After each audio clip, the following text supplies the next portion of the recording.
irmãos a abrirem suas Bíblias comigo em Gênesis, capítulo de número 29. Estaremos dando continuidade às pregações neste livro. E hoje a exposição será do verso de número 31, do capítulo de número 29, até o verso de número 24, do capítulo de número 30. Diz assim, meus irmãos, a palavra do nosso Senhor. Vendo o Senhor que Lia era desprezada, fê-la fecunda, ao passo que Raquel era estéril. Concebeu, pois, Lia e deu à luz um filho, a quem chamou Ruben, pois disse: O Senhor atendeu a minha aflição. Por isso, agora me amará meu marido. Concebeu outra vez e deu à luz um filho e disse: Soube o Senhor que era preterida e me deu mais este. Chamou-lhe, pois, Simeão. Outra vez concebeu Lia e deu à luz um filho e disse: Agora desta vez se unirá mais a mim, meu marido, porque lhe dei à luz 3 filhos. Por isso lhe chamou Levi. De novo concebeu e deu à luz um filho. Então disse: Esta vez louvarei o Senhor. E por isso lhe chamou Judá e cessou de dar à luz. Vendo Raquel, que não dava filhos a Jacó, teve ciúmes de sua irmã e disse a Jacó: Dá-me filhos, senão morrerei. Então Jacó se irou contra Raquel e disse: Acaso estou eu em lugar de Deus, que ao teu ventre impediu frutificar? Respondeu ela: Eis aqui Bila, minha serva. Coabita com ela para que dê à luz e eu traga filhos ao meu colo por meio dela. Assim lhe deu a Bila, sua serva, por mulher, e Jacó a possuiu. Bila concebeu e deu à luz um filho a Jacó. Então disse Raquel: Deus me julgou, e também me ouviu a voz, e me deu um filho. Portanto, lhe chamou Dan. Concebeu outra vez Bila, serva de Raquel, e deu à luz o segundo filho a Jacó. Disse Raquel: Com grandes lutas tenho competido com minha irmã e logrei prevalecer. Chamou-lhe, pois, Naphtali. Vendo Lia que ela mesma cessara de conceber, tomou também a Zilpa, sua serva, e deu-a a Jacó por mulher. Zilpa, serva de Lia, deu a Jacó um filho. Disse Lia: afortunada, e lhe chamou Gade. Depois Zilpa, serva de Lia, deu o segundo filho a Jacó. Então disse Lia: é a minha felicidade, porque as filhas me terão por venturosa, e lhe chamou Azer. Foi Ruben nos dias da ceifa do trigo, e achou mandrágoras no campo, e trouxe-as a Lia, sua mãe. Então disse Raquel a Lia: Dá-me das mandrágoras de teu filho. Respondeu ela: Achas pouco me teres levado meu marido? Tomarás também as mandrágoras de meu filho? Disse Raquel: Ele te possuirá esta noite, a troco das mandrágoras de teu filho. À tarde, vindo Jacó do campo, saiu-lhe ao encontro Lia e lhe disse: Esta noite me possuirás, pois eu te aluguei pelas mandrágoras de meu filho. E Jacó, naquela noite, coabitou com ela. Ouviu Deus a Lia. Ela concebeu e deu à luz o 5º filho. Então disse Lia: Deus me recompensou, porque dei a minha serva a meu marido. E chamou-lhe Issacar. E Lia, tendo concebido outra vez, deu a Jacó o 6º filho e disse: Deus me concedeu excelente dote. Desta vez permanecerá comigo meu marido, porque lhe dei 6 filhos, e lhe chamou Zebulon. Depois disto, deu à luz uma filha e lhe chamou Diná. Lembrou-se Deus de Raquel, ouviu-a e a fez fecunda. Ela concebeu, deu à luz um filho e disse: Deus me tirou o meu vexame. E lhe chamou José, dizendo: Dê-me o Senhor ainda outro filho. Amém. Podem se assentar, irmãos.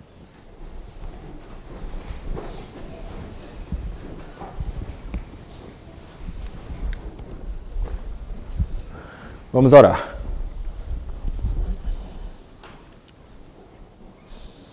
Senhor, Deus bendito, nosso Senhor,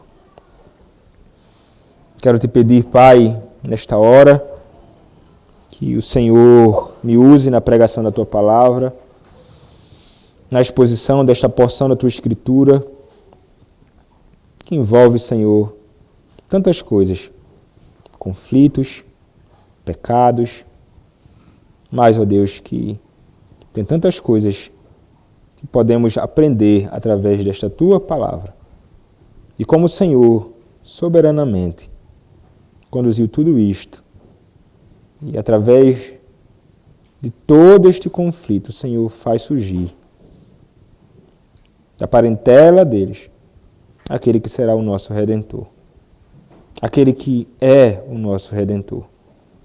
Ó Deus, louvamos-te pela Tua palavra e te pedimos, Pai, e te peço, me usa para o louvor da Tua glória, para a edificação do Teu povo, exortação, encorajamento, consolo. Fala, Deus, ao coração de todos. É o que eu te peço em nome do Senhor Jesus Cristo, o Teu bendito Filho. Amém. Meus irmãos, nós temos caminhado por este livro de Gênesis e nós temos visto tantas coisas acontecerem. Tantas coisas e tantas coisas boas, mas também tantas coisas ruins também acontecendo na vida daqueles que deveriam ser para nós um padrão. E nós encontramos vários problemas na vida daqueles que são chamados os patriarcas. Vimos problemas e pecados na vida de Abraão, vimos problemas e pecados na vida e na família de Isaac, nós vimos problemas e pecados e temos visto e ainda veremos um pouco mais na vida do patriarca Jacó. Mas o Senhor mesmo, ainda assim, se utilizando da sua graça em abençoar grandemente estes homens. Apesar dos pecados, apesar das suas falhas, o Senhor se mostrando como um Deus que se utiliza, inclusive, destas coisas para alcançar os seus propósitos grandiosos. E aqui, meus irmãos, nós nos deparamos com mais uma ocasião como esta, onde nós encontraremos pecados, como nós vimos, inclusive, na última exposição, quando nós encontramos a Jacó caminhando ali, indo para encontrar aquela que seria a sua esposa, e nós vimos como o Senhor, segundo a sua providência secreta, conduziu tudo isto. E então nós vimos vários paralelos semelhantes entre o que acontecera na vida de Jacó com aquilo que acontecera na experiência de Eliezer, servo de Abraão, ao ir buscar uma esposa para Isaac. Nós vimos também que, ao se deparar com isto, ao ter estes momentos e esta caminhada de Jacó, nós vimos que Jacó, sendo um enganador, acabou encontrando um outro homem que era tão enganador quanto ele. Aquele que veio a ser o seu sogro, Labão, um homem malicioso também, um verdadeiro enganador. Nós vimos então que Jacó acabou experimentando um pouco na sua vida ali daquilo que ele fizera anteriormente. Ele foi enganado, ele foi traído e ele fez tudo isto. E ele acabou pagando também ali no Senhor, na sua disciplina, através de Labão, tratando aquele homem chamado Jacó. E então, meus irmãos, nós vimos que ele se casa. Ele se casa com duas mulheres. Nós vimos que ele desejava uma e que ele amava a Raquel, a mais jovem, a mais bela. Mas que Labão então entregou para ele primeiramente Lia. Trabalhou 7 anos por Raquel, recebeu a Lia. E para que então, depois ele teve de trabalhar mais 7 anos por Raquel. E eles então estão vivendo ali agora, Jacó e 2 mulheres como esposa. E aqui, meus irmãos, nós encontraremos a realidade do que vai acontecer na vida deste homem.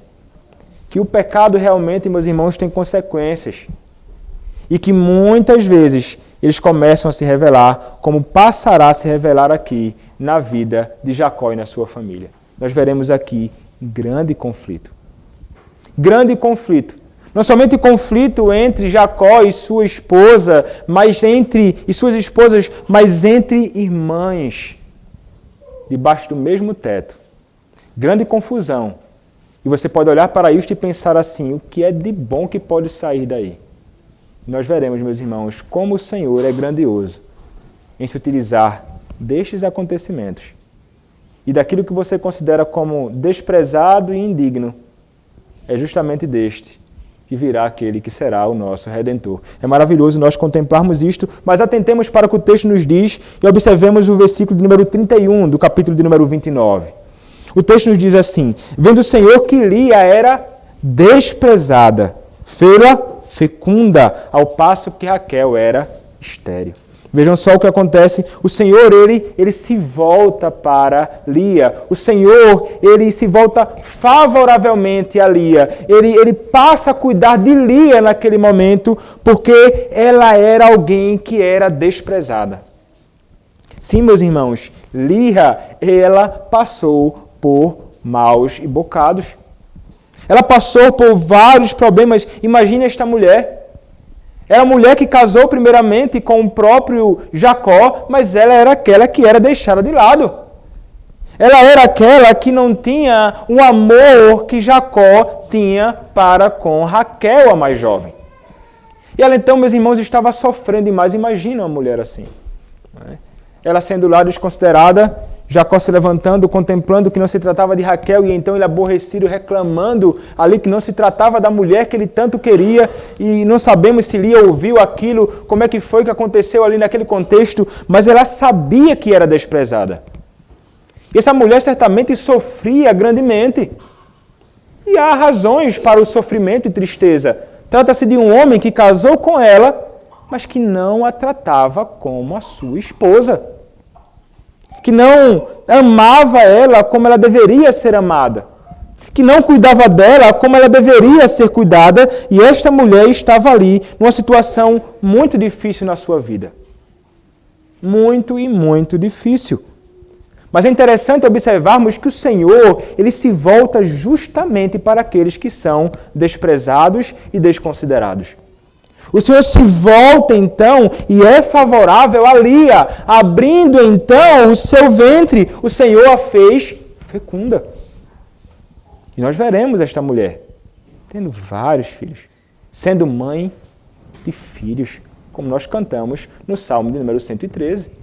Ela se tornou mãe de filhos. Mas Raquel, a mais jovem, a mais bonita, a amada, nós vemos que ela era estéril. Ela não podia ter filhos, semelhantemente às outras mulheres no passado, não é? Sara, Rebeca. Nós encontramos aqui ela também enfrentando este mesmo problema. Estamos diante de duas mulheres enfrentando, meus irmãos, situações realmente muito difíceis. Mas o que acontece? O Senhor então fez realmente Lia conceber. O verso número 32 nos diz, concebeu, pois, Lia, e deu à luz um filho, a quem chamou Rúben. Pois disse, o Senhor atendeu a minha aflição, por isso me amará o meu marido. É interessante, meus irmãos, como acontecia no passado. Os homens e as famílias geralmente colocavam nomes nos seus filhos que estavam ligados a algum acontecimento no parto ou a algo que eles desejavam demais que acontecessem com essas pessoas.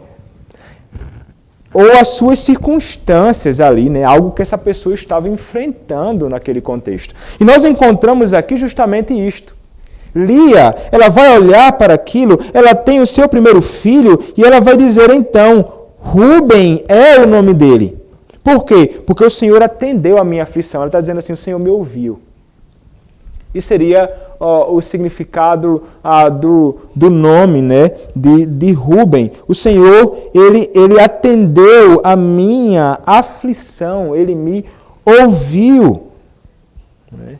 E então, ele me deu um filho. E notem, meus irmãos, ela faz referência ao Senhor. Ela diz, o Senhor foi quem fez isso. O Senhor atendeu a minha aflição. Não sabemos se talvez ela orava e clamava a Deus por filhos, mas ou ele contemplou, como vimos anteriormente, né, a aflição e o desprezo dela, e então o Senhor foi favorável a ela, então ela faz referência ao Senhor. Foi o Senhor quem fez isso, e ela fala aqui do Deus pactual, o Senhor Yahvé. Não é? É o Deus que é favorável a ela naquele contexto. Mas notem uma coisa. O que é que ela diz no final? Ela diz agora, por isso, agora me amará o meu marido. Eu tive filhos, o Senhor me deu, agora o meu marido vai me amar.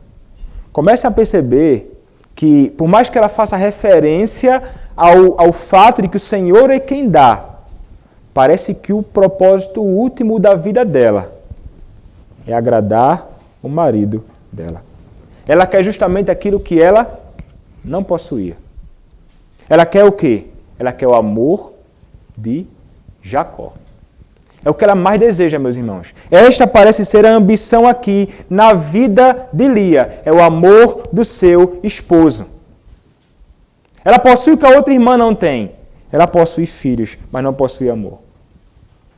Raquel possui amor, mas nós veremos, ela não possui filhos. Mas o Senhor não só deu Rúben para Lia. Nós encontramos a verdade que o Senhor ainda fez ela conceber outra vez. Verso 33. E deu à luz um filho e disse, soube o Senhor que era preterida e me deu mais este. Chamou-lhe, pois, Simeão. Não é? Então, é o Senhor, ele me ouviu com Rúben e o Senhor me viu com Simeão. E o Senhor, então, me assistiu com a graça de ter agora um outro filho. Outra vez, então, verso 34, ela vai dizer, concebeu Lia e deu à luz um filho. Concebeu e deu à luz um filho. E disse, agora desta vez se unirá mais a mim, meu marido, porque ele deu à luz 3 filhos. Por isso, lhe chamou Levi. Não é? Se unirá a mim, tá ligado ao nome do próprio Levi, né? Se unirá, agregará, ajuntará. Então é interessante que você perceber que tudo aquilo que ela vai falar, ela vai acrescentar sobre o Senhor que era preterida. Então me deu mais este. Então o Senhor, ele outra vez, ele concebeu e ele então vai fazer com que eu possa então me unir ao meu marido. Agora talvez ele vá se unir a mim. Agora talvez eu consiga aquilo que eu tanto desejo. Eu quero o amor de Jacó. Meus irmãos, quando os comentaristas passam a tratar sobre esse texto e eles passam a considerar esta realidade, eles vão dizer o seguinte: ter filhos é maravilhoso. Desejar ter filhos deve ser, sim, o desejo de toda mulher. Mas qual deve ser o fim último ou o desejo supremo e principal de todos aqueles que desejam ter filhos nesta vida? Deve ser glorificar o nome de Deus através dos filhos. Não foi para isto que nós fomos criados? Nós fomos criados para fazer tudo para a glória do nosso Senhor. Mas a quem é que Lia deseja agradar aqui? Quem, meus irmãos, na verdade passa a ser na vida dela como o seu ídolo? É justamente aquilo que ela não possuía, o amor do seu marido. Ela desejava, então, que Jacó se voltasse para ela. Aquilo é o que se tornou um ídolo para ela. A ponto, inclusive, como veremos mais à frente, de ela acabar se utilizando de meios que não são legais para, inclusive, alcançar mais desta realidade. Então vejam, meus irmãos, que nós muitas vezes podemos desejar coisas muito boas, mas muitas vezes o propósito final pode ser realmente idólatra. O propósito no final pode não ser louvar o nome do Senhor. Porque foi para isso exatamente que nós fomos chamados. E é exatamente isso que nós devemos desejar em tudo aquilo que nós nos envolvermos. Em tudo aquilo que nós fizermos neste mundo. nós então teremos em vista este propósito glorioso para o qual o Senhor nos criou e para o qual o Senhor também nos redimiu. O Senhor nos salvou para que façamos tudo para Ele. Mas não. Aqui, no caso de Lia, ela deseja aquilo que ela não tem. Não é? E ela tenta, então, é como se ela estivesse buscando o seguinte: talvez eu consiga ser completa, talvez eu consiga ser satisfeita, talvez eu consiga encontrar alegria quando, então, isso aqui acontecer na minha vida. Não é diferente muitas vezes conosco, não é? Muitas vezes nós temos várias coisas. O Senhor nos abençoa com muitas coisas, mas sempre haverá aquilo que nós olharemos e diremos assim: eu seria feliz se eu tivesse aquilo. Ah, não, mas se eu tivesse isto, eu estaria contente. Ah, meu coração estaria transbordando, porque só falta isto. Você já passou por isso? Você já passou por esta realidade de olhar para a sua vida e pensar: não, basta meu marido melhorar um pouco, basta o Senhor me dar um filho a mais, basta o Senhor preencher um pouco a minha conta com algumas frações, com mais uns zeros a mais. Não, basta o Senhor me conceder a graça de ter... Mas se o Senhor me der... Meus irmãos, isto é o que acontece na nossa vida muitas vezes. Se trata de um coração que se revela muitas vezes confiando e imaginando que a nosso descontentamento pode ser preenchido com as coisas desta terra, ainda que sejam coisas boas. Desejar o amor do marido não é ilegítimo. Desejar ter filhos não é ilegítimo. Mas quando eu coloco tais coisas no lugar de Deus, e quando eu imagino que aquilo que me falta é o que me fará feliz, eu tenho um ídolo e tenho um problema que não pode satisfazer aquilo que eu tanto imagino que preciso. Você pode imaginar que faltam muitas coisas na sua vida.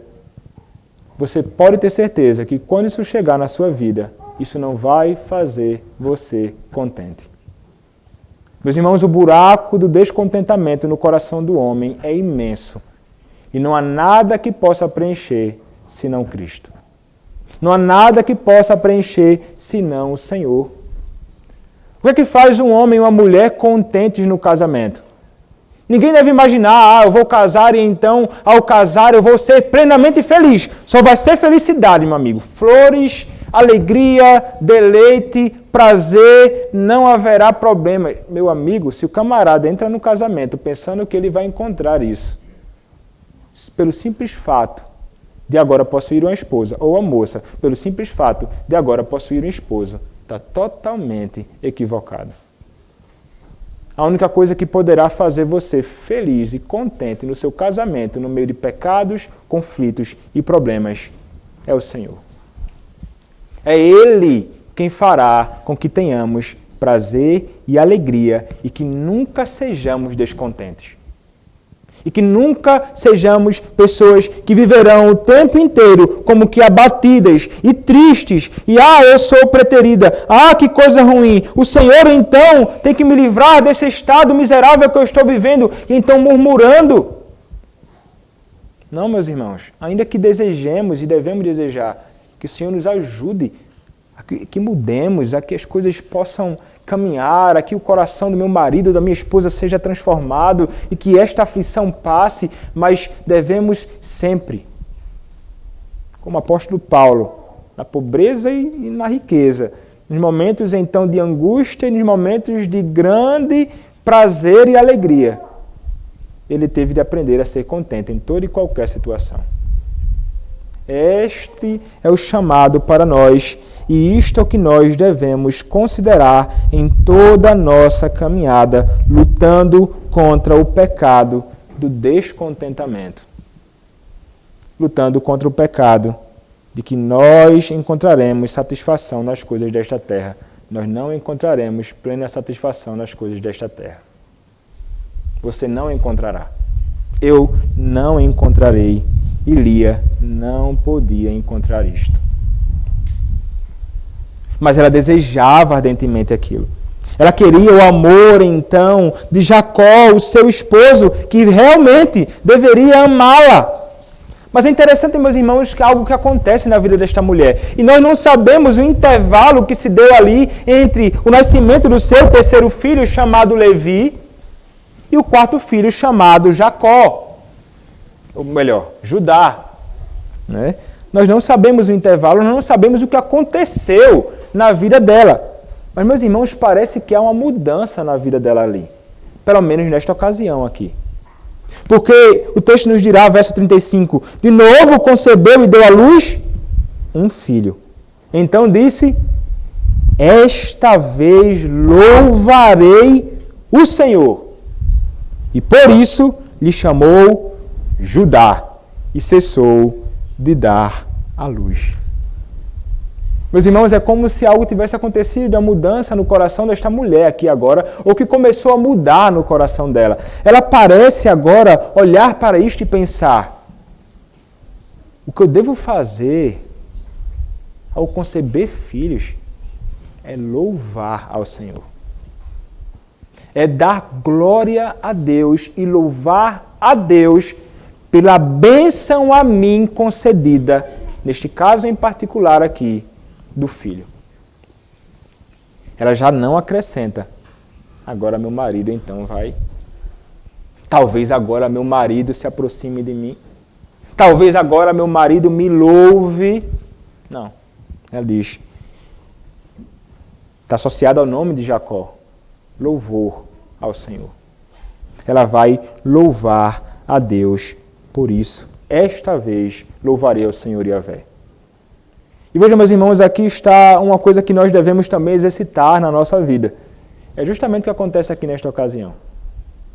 Ela sabe, ela está plenamente consciente. Lia, uma mulher piedosa, ela está consciente de que o Senhor é quem concede à mulher a graça de ter filhos.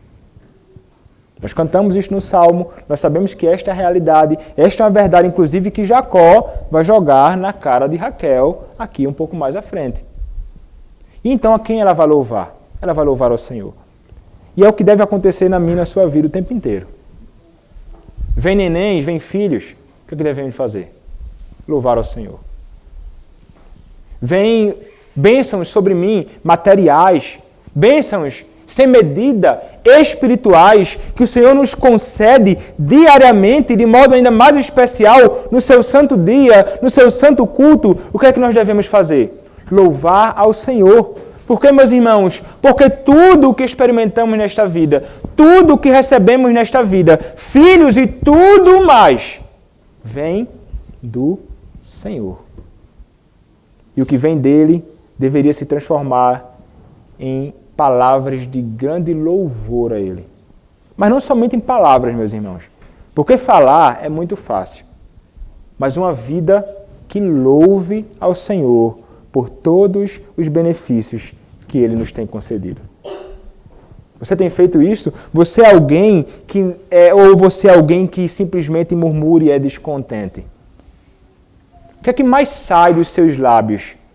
É louvor a Deus por todos os seus benefícios. Meus irmãos, se tem uma coisa que nós mais devemos louvar ao Senhor, é isso de modo ainda mais especial pela salvação que nós temos em Cristo. Estava lá, Lia, louvando ao Senhor pelo seu filho, Judá. Mas então, meus irmãos, o texto continua e nós voltaremos a considerar algumas verdades muito preciosas aqui desta porção da Escritura que nós acabamos de considerar. Mas continuemos. Capítulo de número 30, verso 1 vai dizer assim: vendo Raquel que não dava filhos a Jacó, teve ciúmes de sua irmã e disse a Jacó: dá-me filhos, senão morrerei. Veja o que acontece aqui, o que começa a surgir no coração de Raquel. Raquel vê, não estou tendo filhos. Mas minha irmã está. Ela começa a ter o quê? Ciúmes. O que é ciúme, meu irmão? Meu irmão está tudo lá na fonte do descontentamento também. Daquilo que nós lemos, inclusive aqui na Lei de Deus, nos 10 Mandamentos, daquilo que nós lemos nas perguntas 80 e 81 do breve catecismo de Westminster. A realidade de que o descontentamento é realmente algo grave e que é reprovado pelo Senhor, o Senhor não se agrada disto e que não deveria ser a nossa postura assim. Ela olha para sua irmã e diz, opa, ela tem o que eu não tenho. Ciúme brota no coração dela. Ela não está satisfeita com o que a sua irmã tem. Ela não está alegre com a sua irmã que se alegra. Você pode olhar para essa realidade assim, talvez, e pensar assim, mas meu irmão, como é que essa mulher pode ser assim? E ainda é piedosa, pastor, você disse que ela era piedosa. Mas é assim na minha, na tua vida também, meu irmão. Muitas vezes. Ciúmes, inveja, falta de alegria pela prosperidade e o bem do nosso irmão, que deveríamos nos alegrar. É isto, não é? O que é que proíbe? O que é que exige o 10º mandamento? Nós lemos, o 10º mandamento exige pleno contentamento com a nossa condição. Não é? Coisa que Lia estava com dificuldades e Raquel se revela aqui com dificuldades também. Bem como disposição caridosa para com o nosso próximo e tudo o que lhe pertence. Coisa que Raquel está olhando aqui e está pensando, opa, não há caridade para com o próximo, nem para aquilo que pertence a Lia. Isso é o que exige o 10º mandamento. Mas então o que proíbe? O 10º mandamento proíbe todo o descontentamento com a nossa condição. Todo o movimento de inveja ou pesar à vista da prosperidade do nosso próximo. E todas as tendências ou afeições desordenadas a alguma coisa que lhe pertence. Exatamente isto. Veja só a lei de Deus apontando o pecado que estava no coração daquela mulher naqueles dias. E a lei de Deus, através do texto de Gênesis, capítulo número 30, apontando também, meus irmãos, para o nosso problema muitas vezes. Você é alguém, meu irmão, que possui ciúme pelo que seu irmão possui, que você não tem? Você é alguém que inveja o que seu irmão possui, que você não tem? Você é alguém que fica triste pela prosperidade do seu irmão? Ou, poderia perguntar, você é alguém que se alegra quando o seu irmão está alegre? A palavra nos diz, né? Mais para frente, nas epístolas, alegrai-vos com os que se alegram. Deveria ser a nossa postura quando contemplarmos alguém prosperando. Ele está prosperando financeiramente?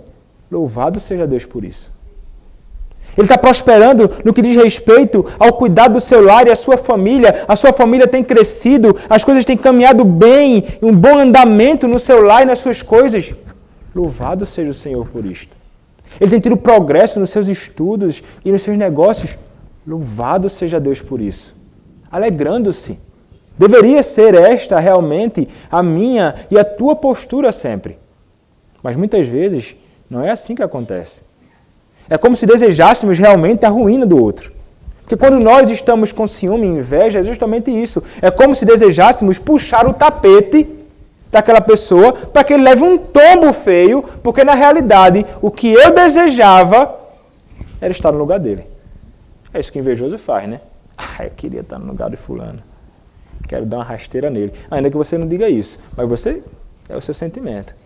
Essa é a realidade no coração pecaminoso nosso. E é isso que nós podemos experimentar na nossa vida. Você pode ser o homem mais piedoso aqui, nesta igreja. Você pode ser a mulher mais piedosa aqui nesta igreja. Questões dessa natureza podem, talvez, você até experimente isso na sua vida. Ciúme, descontentamento, inveja, falta de alegria com a bênção de Deus na vida do próximo. Meu irmão e minha irmã, é o Senhor quem abençoa a todos. E é o Senhor quem dá. Não porque merecem, mas porque o Senhor é gracioso. E como nós deveríamos nos alegrar com isto? E sabe uma coisa com que nós deveríamos ainda mais nos alegrar, mais do que qualquer tipo de benefício e prosperidade e avanço que qualquer pessoa possa experimentar nesta terra no sentido material. Mas, sobretudo, quando você contemplar um irmão seu em Cristo crescendo na graça e no conhecimento de Cristo. Que parece que tem gente que olha alguém crescer espiritualmente e olha e pensa assim, puxa vida, a pessoa está procurando viver no temor do Senhor e com zelo, em santidade, não é? Obedecendo a Deus e a sua palavra. E muitos olham para isto e pensam assim, rapaz, esse camarada só quer ser o santo, é o certinho. Não, ele quer ser a pessoa mais crente do mundo. Como é que pode? Ele não é pecador não, é? E fica, parece que chateado com o progresso na vida de santidade do próximo. Não, meus irmãos, nós deveríamos nos alegrar verdadeiramente ao contemplarmos os nossos filhos crescendo na graça e no conhecimento de Cristo. Ao contemplarmos os nossos pais crescendo na graça e no conhecimento de Cristo. Ao contemplarmos os nossos irmãos em Cristo crescendo na graça e no conhecimento de Cristo, o meu e o seu coração deveriam transbordar de alegria. É isto que é requerido de mim e de ti. Mas isto é o que não estava acontecendo aqui nesta família. Raquel, ela fica com inveja da sua irmã, ciúme. E então o que ela faz? Ela olha para Jacó e diz assim, ó, dá-me filhos, senão morrerei. Veja só o que ela vai dizer. Assim, olha, se você não me der filhos, eu vou morrer. É como se é o que ela precisa na vida dela, é filhos. Se ela não tiver, meu amigo, vai ser um problema. Não é? Se eu não tiver, meu coração nunca vai ser contente. Eu vou padecer, eu vou sofrer, eu vou morrer. Ela usa aqui uma linguagem bem exagerada, de fato. E ela faz isso se dirigindo a Jacó. Como se Jacó talvez fosse o culpado daquilo ali. Quando, na verdade, Jacó não era culpado de ela não ter filhos. Não é? Isso pode acontecer muitas vezes no relacionamento, viu? No casamento e de outro, né? Você acusar alguém de algo que ele não tem realmente culpa nenhuma, né? Olha, isso, não sei o que lá, e por causa de você, então, é o que ela está fazendo aqui. Ele pensa assim, puxa, peraí, realmente, no que diz respeito a isso, eu não sou responsável por isso. Realmente, eu não posso fazer isto.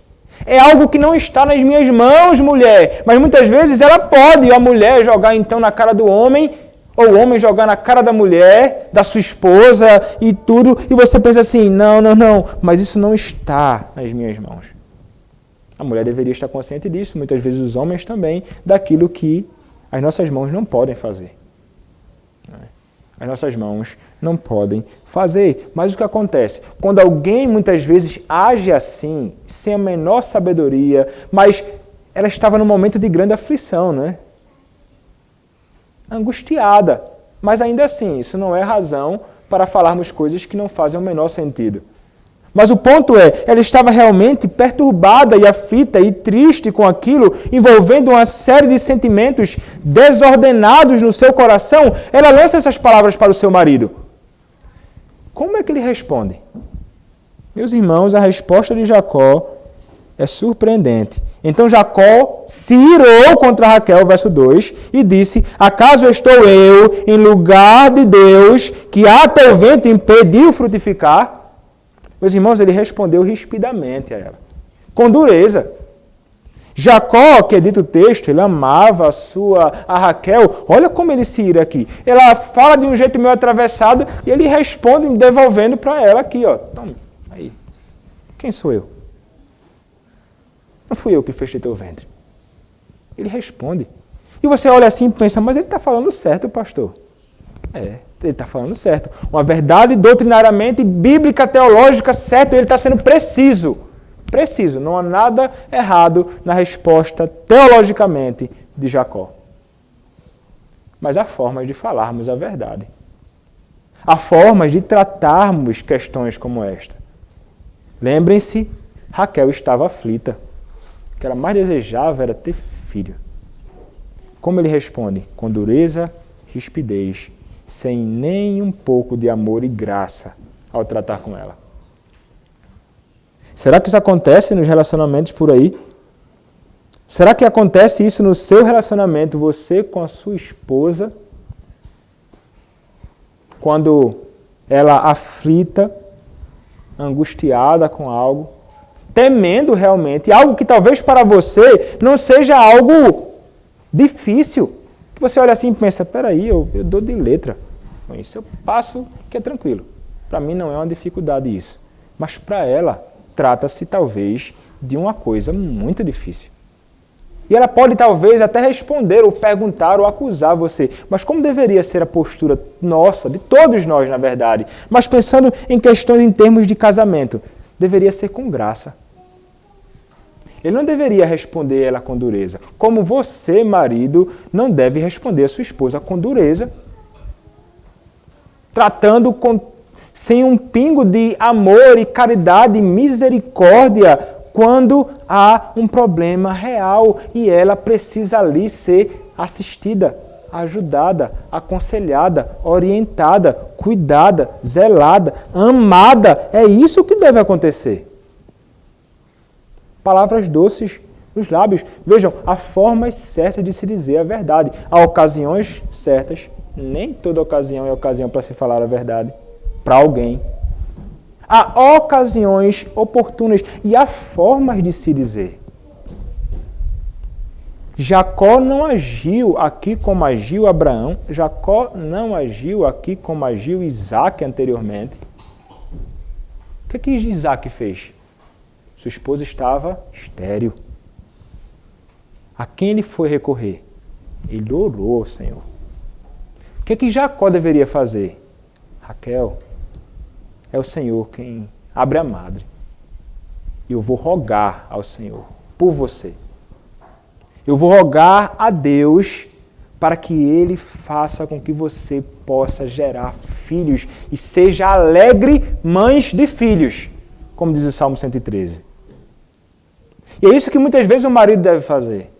Ele dizer, você está passando por isso, eu devo estar consciente desta realidade e eu devo ajudar você nisso. E uma coisa importante, você pode até não ter sabedoria ou muita forma de falar. Puxa, eu não sei como falar. Mas se você fizer assim, eu estou entendendo o que você está passando. E eu quero orar por você. Eu quero orar com você. Para que isto mude, para que esta realidade possa ser tratada. Se é um problema em você, ainda mais. Se eu sou o causador do problema, se eu sou o causador do conflito, se eu sou o causador de toda a aflição do meu cônjuge naquela ocasião, a minha postura deverá ser reconhecer a minha falta, arrepender-me disto e tentar ajudá-la ou ajudá-lo naquela aflição que talvez você mesmo tenha provocado. Nossa responsabilidade é nos humilhar realmente em ocasiões como esta. É tentar tratar devidamente, com graça e amor, nas palavras e também nos atos. Jacó não nos é um exemplo aqui. Jacó, ele falha, e ele falha miseravelmente no cuidado com a sua esposa. Ele deveria clamar por ela, demonstrando assim o seu amor por ela. Não haja como Jacó, meu irmão. Não haja como ele. Isto é grandemente prejudicial, sobretudo quando há conflitos no lar, como está acontecendo aqui. Grande conflito. Conflito grande. E eles precisam de tratamento. Assim como aqueles que enfrentam conflitos hoje também precisam ser socorridos por Deus, para que possam então enfrentar os seus problemas. Mas maridos, mais uma vez, cuidem das suas esposas. Amem as suas esposas. O que acontece então aqui? Ele vai responder duramente a Raquel, sem o menor pingo de sabedoria. Duro, bicho duro. Como ela responde a isto? Está aqui uma mulher também que está meio perdida, desorientada. Ela deseja filhos. O que é que ela diz? Respondeu ela, eis aqui Bila, minha serva, coabita com ela para que dê a luz, e eu traga filhos ao colo por meio dela. Assim lhe deu a Bila, sua serva, por mulher, e Jacó a possuiu. Bila concebeu e deu à luz um filho a Jacó. Então disse Raquel, Deus me julgou e também me ouviu a voz e me deu um filho, portanto lhe chamou Dan. Concebeu outra vez Bila, serva de Raquel, e deu à luz o segundo filho a Jacó. Disse Raquel, com grandes lutas venho competindo com minha irmã e logrei prevalecer. Chamou-lhe, pois, Naphtali. O que acontece aqui? Agora, Raquel pensa, puxa, meu marido, que deveria orar comigo, talvez, sei lá, deveria pensar comigo, deveria me orientar, consolar aqui nesta ocasião. Ele não orienta ela com nada. Ela pensa em alguma coisa. Qual a alternativa? A alternativa é a alternativa errada que Sara tomou anteriormente. A alternativa é criar uma alternativa diferente da determinada pelo próprio Senhor. Eu vou então criar um outro caminho. Então, olha, Jacó, sabe uma forma de responder e de tratar essa questão? Deita com minha serva. Se você tiver um filho com ela, segundo a nossa cultura aqui, dos nossos dias, o filho será meu filho. E então o que acontece? Jacó, ao invés de dizer, opa, peraí, já está meio atravessado aqui, duas esposas que já não está muito certo. Acrescentar Bila? Não. Mas ele parece não resistir. Ele simplesmente se deita com ela. E nós encontramos o quê? A realidade de que ela vai conceber filhos. E ela, Bila, vai ter ali filhos. E o que é que Raquel ela vai expressar ali? Ela vai expressar realmente a sua desavença com a sua irmã. Bila deu à luz um filho a Jacó.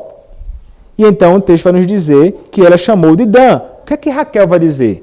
Deus me julgou e também me ouviu a voz e me deu um filho. Deus julgou entre mim e ela. Está aqui, ó, Dan. Ela tá se vendo num verdadeiro conflito e briga com a sua irmã. É briga por quem vai ter mais filhos, meu amigo. E quem vai conseguir o amor do seu esposo e agradá-lo. Deus me julgou aqui. Concebeu outra vez a serva, deu outro filho. Disse Raquel, com grandes lutas tenho competido com minha irmã. É uma competição aqui. Vamos lá, menino. Vamos ver quem é que vai ter mais filho. E logrei prevalecer. Naphtali. Eu estou prevalecendo. Se utilizando de meios errados. Mas ela pensa, estou prevalecendo. Eu estou vencendo aqui esta batalha. Vejam como, meus irmãos, o pecado ele realmente cega as pessoas. A pessoa pensa que está realmente progredindo, ela está de alguma forma ganhando algo, ela está de alguma forma sendo beneficiada, ou o Senhor está se agradando de algo desta natureza. Ela não percebe isto, ela está pecando. Jacó pecando, Raquel pecando e fazendo a própria serva Bila se envolver em questões como estas. Ela não está percebendo que é o tipo de coisa que o Senhor não se agrada. Não é? Todo este envolvimento de pecado para alcançar o seu objetivo. Mas então o que acontece aqui? Lia, que anteriormente parecia ter algum tipo de mudança no coração, percebemos que ela ainda precisa ser realmente lapidada. Porque Lia, nós vimos anteriormente, ela deixou de conceber. Peraí, Raquel está começando a ter filhos. Vendo Lia que ela mesmo cessara de conceber, o que foi que ela fez? Tomou também a Zilpa, sua serva, e deu a Jacó por mulher.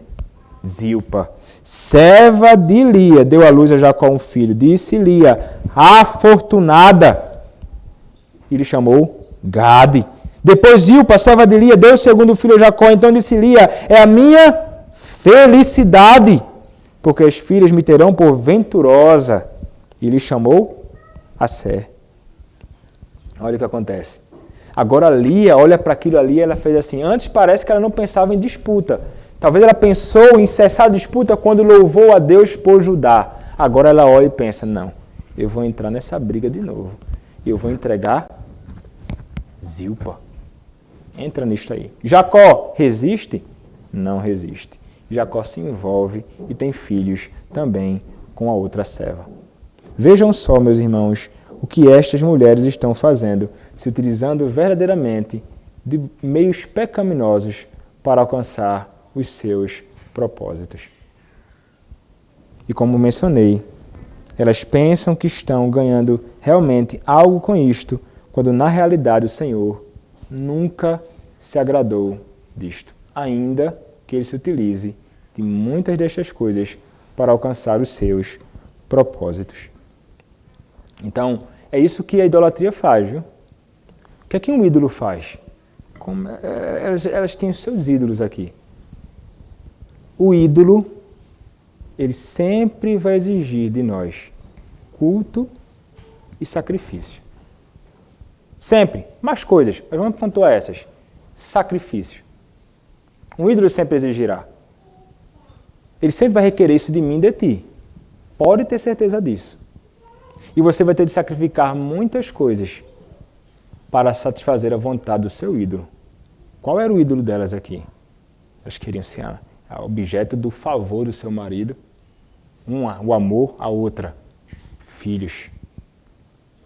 Dispostas a sacrificar a palavra de Deus, a vontade de Deus, o temor a Deus, a comunhão com Deus, para alcançar o que elas queriam. Meus irmãos, como o texto antigo é atual, porque é isso que eu e você fazemos muitas vezes.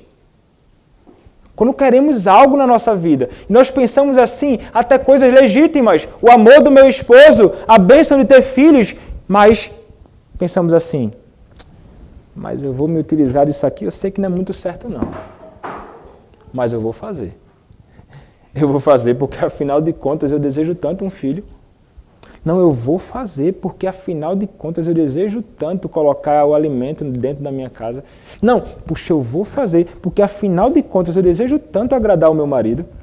Não, eu vou fazer, sei que é errado, mas eu amo minha esposa. Por isso que eu vou fazer isso. Não mais. E a lei de Deus lá, que nem uma ocasião diz assim, olha, você tem uma exceção, viu? Anota no rodapé aqui. Eu sei que adultério é pecado, mas nessas circunstâncias aqui você pode adulterar. Não, olha, deixa eu dar uma... Veja, meu filho, eu disse na lei, está lá bem explícito, você não pode fazer isso. Mas tem a nota de rodapé aqui. Nesse contexto aqui você pode realmente fazer algo que desagrada a mim. Eu vou ficar de olhos fechados e vou deixar você fazer isso. Não há ocasião em que o Senhor se agrade do pecado. O Senhor, meus irmãos, nos deu os meios legítimos para alcançarmos as coisas boas nesta vida. O amor do nosso esposo, a graça da nossa esposa e o respeito dela por nós, meios legítimos. Prescritos pela palavra do Senhor, que é infinita em sabedoria e que nos concede sabedoria. A palavra. Este é o meio. E diz lá, olha aqui, estes são os meios aqui para você ganhar, então, o coração dos seus filhos, para você, filho, agradar o coração da sua mãe e do seu pai, está aqui. Para você viver de um modo agradável, está aqui na palavra. Para você encher o seu bolso de dinheiro, ou o que seja, não é através de meios ilícitos. O Senhor diz, este é o meio. Se quer prosperar, não roube, trabalhe. Se quer ter um bom relacionamento com o outro, e então, sendo honesto com o outro, abandona a mentira e passe a falar a verdade. Várias prescrições. A própria palavra. Meus irmãos, nós devemos e nunca podemos esquecer da realidade que a palavra de Deus é verdadeiramente suficiente. E nós muitas vezes esquecemos desta realidade. E queremos então viver segundo a nossa própria sabedoria. Queremos utilizar a sabedoria do mundo e de Satanás, mas não da sabedoria de Deus revelada na sua palavra. Somos tentados a isto porque talvez nós pensemos assim, a palavra de Deus não é tão poderosa assim. Ou os meios que Deus determinou não são tão poderosos assim. Por essa razão, então, eu tenho que correr atrás de outros meios. Não. É errado. Se há um problema no seu lar, você vai ter que recorrer àquele que pode tratar todos os problemas. E não é você mesmo. É Deus. Não é você mesmo. É Deus falando através da sua palavra. E Ele pode transformar. E Ele pode mudar através dos meios que Ele mesmo estabeleceu para isso. Nós devemos acreditar nisso. Você acredita nisso? Você acredita que o Senhor pode mudar a sua sorte, que o Senhor pode mudar a sua família, que o Senhor pode transformar o coração do seu cônjuge, que o Senhor pode transformar o coração dos seus filhos? Você realmente acredita nisto? Meus irmãos, o Senhor não nos dá nenhuma razão para desconfiarmos desta realidade, mas Ele pode, se nós nos utilizarmos dos meios que Ele mesmo nos deu. sua palavra. Quer constranger, quer mudar o coração do seu filho, do seu marido, do seu esposo, da sua esposa. É a palavra, é se dobrando diante do Senhor, é se utilizando da palavra. E o Senhor, se o Senhor se agradar de usar essa palavra, Ele vai quebrar o coração mais orgulhoso. Ele vai quebrar o coração mais duro. Ele vai humilhar o homem que se pensa mais exaltado. Ele vai colocar as coisas no devido lugar quando Ele age através dos meios que Ele mesmo determinou. Nunca procure alternativas que não sejam as alternativas que Deus mesmo prescreveu na sua palavra. O fim será trágico se você procurar meios que não são os meios de Deus, revelados na Escritura Sagrada. Eles estavam aqui pensando errado, pensando que aqueles meios seriam meios realmente bons para o bom andamento das coisas no lar. Não, só mais problema. Pecado, só mais problema. Quanto mais pecado, mais problema. Pecado não é solução para nada. E o que acontece então? Meus irmãos, é mais surpresa aqui. Essa família realmente é com muitas complicações. O que acontece? Verso 14, continua o texto dizendo: Foi Rúben nos dias da ceifa do trigo e achou mandrágoras no campo e trouxe-as a Lia, sua mãe. Então disse Raquel a Lia: Dá-me das mandrágoras de teu filho. Respondeu ela: Achas pouco me teres levado um marido? Tomarás também as mandrágoras de meu filho? Disse Raquel: Ele te possuirá esta noite, a troco das mandrágoras de teu filho. À tarde, vindo Jacó do campo, saiu-lhe ao encontro Lia e lhe disse: Esta noite me possuirás, pois eu te aluguei pelas mandrágoras de meu filho. E Jacó, naquela noite, coabitou com ela. Ouviu Deus a Lia, e ela concebeu e deu à luz o 5º filho. Então disse Lia: Deus me recompensou, porque dei a minha serva a meu marido, e chamou-lhe Issacar. E Lia, tendo concebido outra vez, deu a Jacó o 6º filho, e disse: Deus me concedeu excelente dote, desta vez permanecerá comigo meu marido, porque lhe dei 6 filhos, e lhe chamou Zebulon. Depois disto, deu à luz uma filha, e lhe chamou Diná. O que acontece aqui? Está lá Rúben, não cortando madeira, mas mandrágoras. Então ele está lá, e então Raquel olha para aquilo e pensa: puxa vida, mandrágoras? Ah, eu quero. Lia olha para aquilo e pensa assim: peraí, menino, tu quer tudo, é? Tu já levasse meu esposo, ainda quer levar as mandrágoras do meu filho? Não, peraí. Entra num acordo. Tá bom, veja, é o seguinte: se você me der as mandrágoras, você vai se deitar hoje com Jacó. Opa, peraí, é um desejo meu, eu quero. Eu aceito. E fez aquela troca. Quando nós olhamos para essa realidade, nós pensamos assim: o que está acontecendo? Por que ele deseja tanto as mandrágoras? Porque, meus irmãos, o que acontece é que naqueles dias havia uma superstição e algumas pessoas imaginavam assim: olha, veja, as mandrágoras são muito úteis e muito importantes para fazer uma mulher conceber e ter filhos. Não é somente afrodisíaco e bom, prazeroso para o casal, mas é algo que vai fazer com que você possa gerar filhos. Alguns até falam que a raiz também utilizada, ela tinha uma espécie de formato que parece um neném. Poxa, peraí. Então as pessoas criaram uma espécie de superstição em volta disso. E o que é que Raquel estava pensando? Não, vou me utilizar disso, vai vir neném. Ah, agora sim, meu amigo. Conseguir as mandrágoras, é isso que vai me fazer conceber e ter filhos. Problema e um equívoco, né? Como nós veremos mais à frente, não é por causa das mandrágoras. Mas ela pensa que através, talvez, daquilo ali, de alguma forma, ela conseguirá conceber filhos. Ela coloca os olhos em algo que nunca poderá fazer com que ela realmente abra a madre. A mulher pode fazer o que quiser. É o Senhor quem abre. E é o Senhor quem fecha. Não é? É Ele quem sempre faz isso. E nós deveríamos realmente confiar nisto. Se você não tem mais filhos, se você não vier a ter mais filhos, é porque o Senhor realmente não abriu a madre, mas Ele fechou. Não é? E então, o que acontece? Isso é o que estava acontecendo realmente aqui na vida de Raquel. Ela pensa em uma alternativa que não era a alternativa de Deus. Ela se apega a algo que não é bom. E ainda o que acontece aqui? Agora, Jacó, ele passa a ser mercadoria, semelhantemente ao que foi Raquel e Lia na ocasião em que Labão fez delas uma mercadoria. Ele passou a ser agora o homem que vai ser usado por elas. Olha, eu te comprei. É isso aí, você vai então deitar comigo hoje. E Jacó, ele se sujeita a isso, é isso mesmo, tá bom. Então ele é um homem que parece, meus irmãos, não está disposto ou atento a treinar e a tratar as coisas no seu lar. Meus irmãos, grande problema.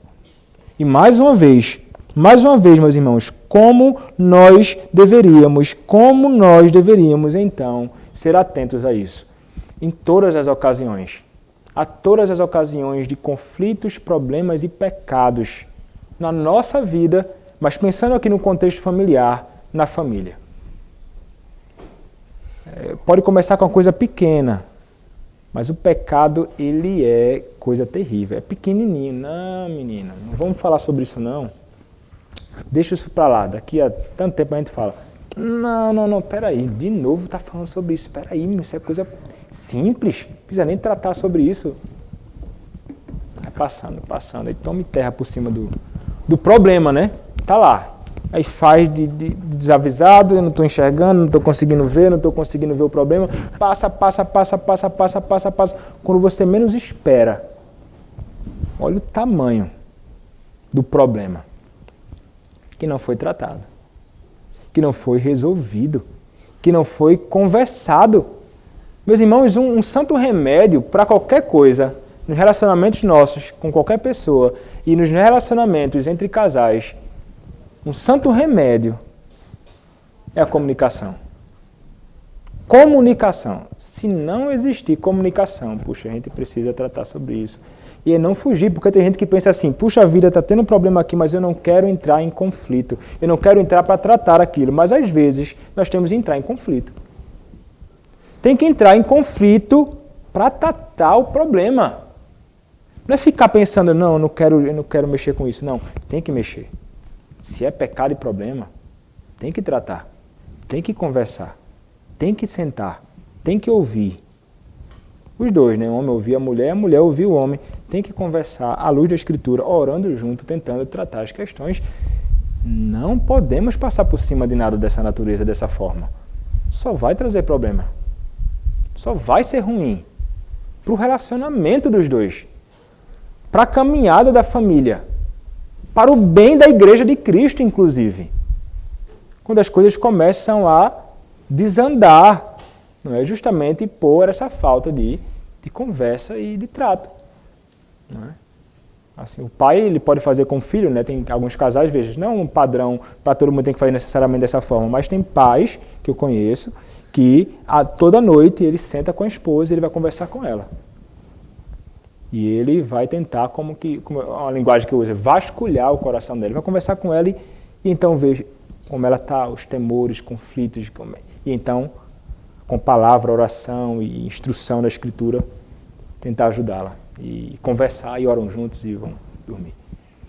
E pais que sentam, sei lá, tem 7 filhos. É um filho para cada dia, assim, no final da noite, depois da instrução pública com todos eles do culto doméstico, senta com um no final da noite e aí, meu filho, como é que está a vida, isso, aquilo, outro e tal, e conversa, particularmente. Conversa, comunicação, fundamental. Se não houver comunicação é problema.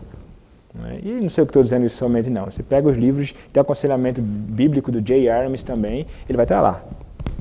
Comunicação, fundamental.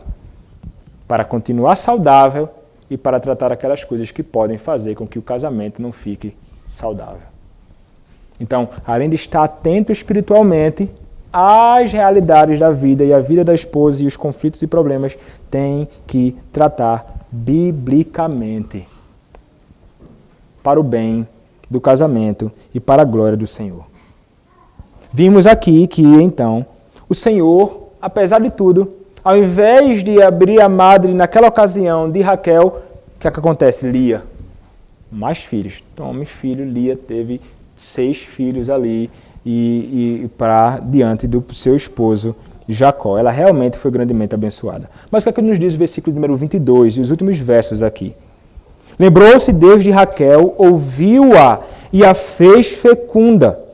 Ela concebeu, deu à luz um filho e disse: Deus me tirou o meu vexame.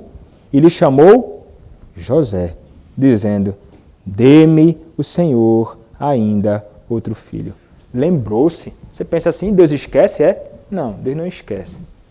Mas é como se ele tivesse se voltado agora favoravelmente a ela. Ele se lembrou dela.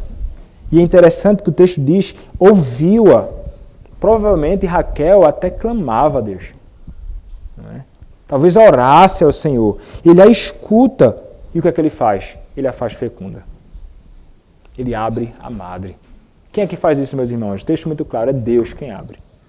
Deus quem abre. Você teve 10 filhos, foi Deus quem abriu 10 vezes e permitiu que nascessem e crescessem. É o Senhor quem faz isso. E ele fez isso com Raquel. O texto nos diz ainda, ela concebeu e deu à luz um filho e disse, Deus me tirou o meu vexame. Então, olha como o Senhor foi misericordioso com ela, né? O Senhor a assiste com filhos, o Senhor então agora dá um filho, né? Um primeiro filho que ela terá um outro filho, Benjamim, mais à frente. Mas o ponto é, ela tem agora esse filho e ela vai dizer o significado. Veja, o que é que ela vai dizer? Ela vai dizer assim, olha, concebeu de luz um filho e disse, Deus me tirou meu vexame, tirou a minha vergonha. Porque as mulheres naqueles dias que não concebiam, era como se fosse uma vergonha para elas não ter filhos, realmente. Mas é interessante ainda o que ela vai dizer. Veja, o Senhor tirou o meu vexame e lhe chamou José. Né? O Senhor tirou o vexame. Mas há um trocadilho aqui. Ela diz, tirou o meu vexame. Aí ela vai dizer aqui, e o que está associado ao nome de José. E ela vai dizer assim, dê-me o Senhor ainda outro filho. Isso aqui, tudo, está associado ao nome de José. Em José ela diz assim, que o Senhor me dê ainda um outro filho. Terei ainda um outro filho.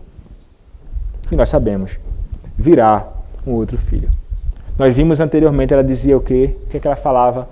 Ela falou para Jacó, dê-me filhos, senão morrerei. Ironicamente, se é que nós podemos falar assim, ela terá um segundo filho e morrerá. Ela não morreria por não ter filhos, mas vai morrer ao conceber o seu segundo filho. Meus irmãos, esta é a história de Jacó, Lia, Raquel e seus filhos. Nós olhamos para esta realidade e, mais uma vez, eu pergunto, você olha para isto aqui e pensa, o que é que de bom pode sair de um relacionamento como este? Meus irmãos, o que nós encontramos aqui é algo realmente muito interessante. Porque o que acontece? De Lia a desprezada, vêm bênçãos incontáveis. De Lia a desprezada é o que vem a maior bênção que eu e você experimentamos nesta vida. É de Lia a desprezada e não de Raquel, a amada, que vem um Redentor. De quem é que vem? Judá é que vem um Redentor. Judá é que vem o Cristo. Judá é que vem o Filho unigênito, o Filho primogênito que haveria de morrer por pecadores como Lia, Raquel e Jacó. Através de Judá, filho de Lia. Filho que ela louva. E nós, meus irmãos, deveríamos hoje, semelhantemente a ela, louvar a Deus por quem? Pelo seu Filho, Cristo. Porque foi justamente Cristo, o seu Filho, quem me tirou, quem te tirou do pecado. Foi justamente Cristo, o Filho de Deus, por quem devemos louvar, que nos redimiu. E é justamente este Cristo, Filho de Deus, que deve ser louvado, que nós devemos proclamar neste mundo, para que outros possam, juntamente a nós, louvar a Deus por ele. Cristo é o único Salvador. E Deus, meus irmãos, no meio dessa história tão confusa, faz alcançar os seus propósitos redentores. Fomos salvos por Cristo, filho de Lia. Fomos salvos por este bendito Redentor. E é este bendito Redentor que você que não conhece a Cristo deve abraçar também. Não há outro a quem você possa se abraçar. Não há outro que você possa encontrar salvação. É em Cristo Jesus somente. Amém. Vamos orar, meus irmãos.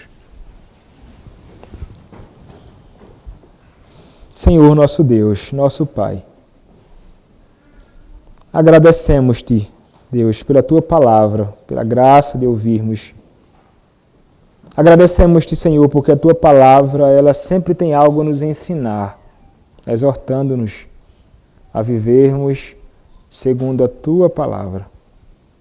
Ó Deus, livra-nos do pecado, ajuda-nos a vivermos, Senhor, segundo a Tua palavra nos Teus caminhos, de modo que seja agradável a Ti. Livra-nos do descontentamento, livra-nos do ciúme, livra-nos da inveja, dá-nos corações felizes e sabedoria para guiarmos e tratarmos a nossa vida e daqueles que são da nossa família.